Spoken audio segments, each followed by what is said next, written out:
Hey guys, time for Bay Miwok. We're on lesson 6, ceremonies and beliefs, okay?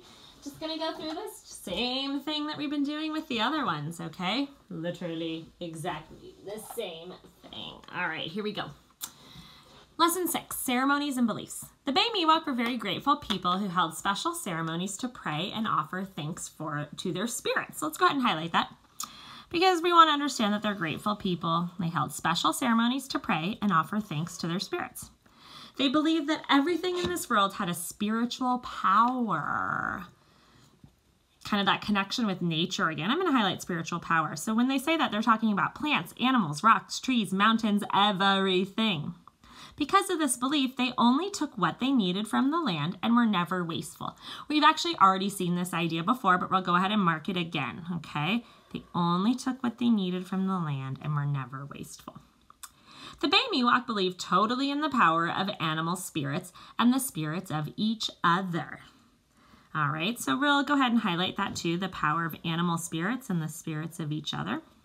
They worshipped animals as ancestors, imitated them in dance, and told myths about them. In many stories, Coyote was honored as their wisest, funniest, and trickiest forefather. Coyote was the center of all the Miwok family of mankind. Coyote legends and other animal legends were passed down from generation to generation. So out of all that stuff that I just talked about, let's go back and we've got kind of the, I'm going to say worshipped animals. And then I'm going to say that Coyote was the creator of all the Miwok family of mankind. So Coyote is a big important animal in the Bay Miwoks. Here we go. Dancing was very important to them. They danced in religious ceremonies for many reasons. So let's go ahead and highlight that. I'm going to skip the first one. I'm going to go to the second one because the second one talks about dancing and the religious ceremonies. So I'm going to say they danced in religious ceremonies. They danced to give thanks for a good acorn harvest, for good weather, for war victories, to celebrate marriage, to cure the sick, and to pray for the dead. The men and women wore special costumes. I'm highlighting special costumes during the ceremonies. They painted their faces and bodies red and black and wore headdresses that were woven of beads, grass, shells, and feathers. Okay. Sometimes they danced for several days or a week. What? That's a long time to be dancing for, but maybe something really important, like a really important war victory or something special happened. Next, we're going to move on to the shaman. A very important person in the village was the shaman. Who is a shaman? Let's keep reading. The shaman was a spirit doctor that was able to speak to the spirit gods. I'm going to highlight that. The shaman was a spirit doctor that was able to speak to the spirit gods. They were thought to have special powers for curing the sick, predicting the future, and starting the rains. So I'm going to highlight special powers because they really believed that these people carried some special powers. Using their special powers, the shaman would call on animal spirits in their dreams through their dances and songs and chants. In addition to using the help of the animal spirits, they also use plants and charm stones for cures. Okay, so let's go ahead. I want to do something with the animal spirits. So I'm going to highlight animal spirits. I'm going to highlight plants and charm stones as kind of things that they used, okay? One of the talents of the shaman was to suck the pain out of a sick person's body.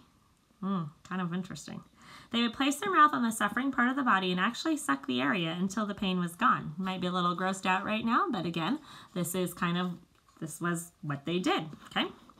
The Bay Miwok were very superstitious. I'm going to highlight superstitious. They kept the shaman very busy. Shamans were paid with food, shells, skins, and beads. So superstitious is that idea of like, you don't want to break a mirror or you'll have bad luck, or don't walk under a ladder for bad luck. So if they had a lot of these beliefs and they were constantly going to the shaman to help, fix these things or address these issues, okay?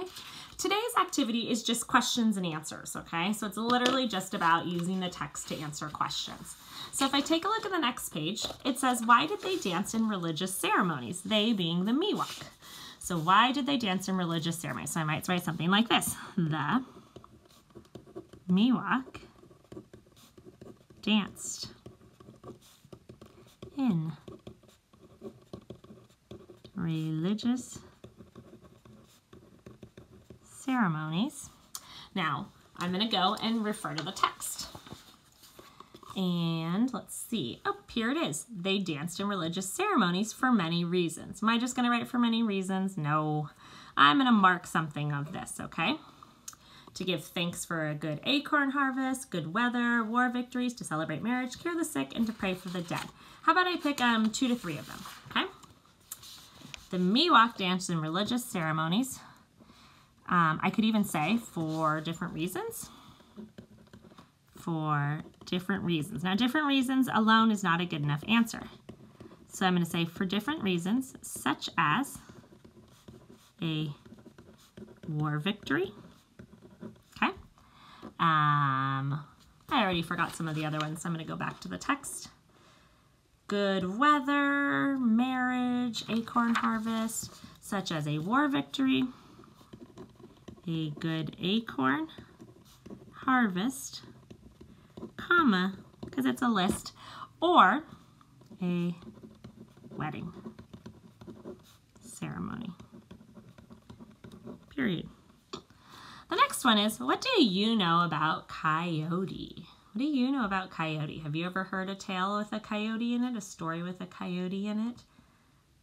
Maybe you have, maybe you haven't. Maybe you've read like a fable or a folk tale where the coyote had an important role, okay? Maybe. All right, so maybe you could write about that, what you know about coyote, or just about the animal, the coyote. Okay, then there's 3 other questions, all right, you guys? So go ahead and answer these questions using complete sentences. Good job.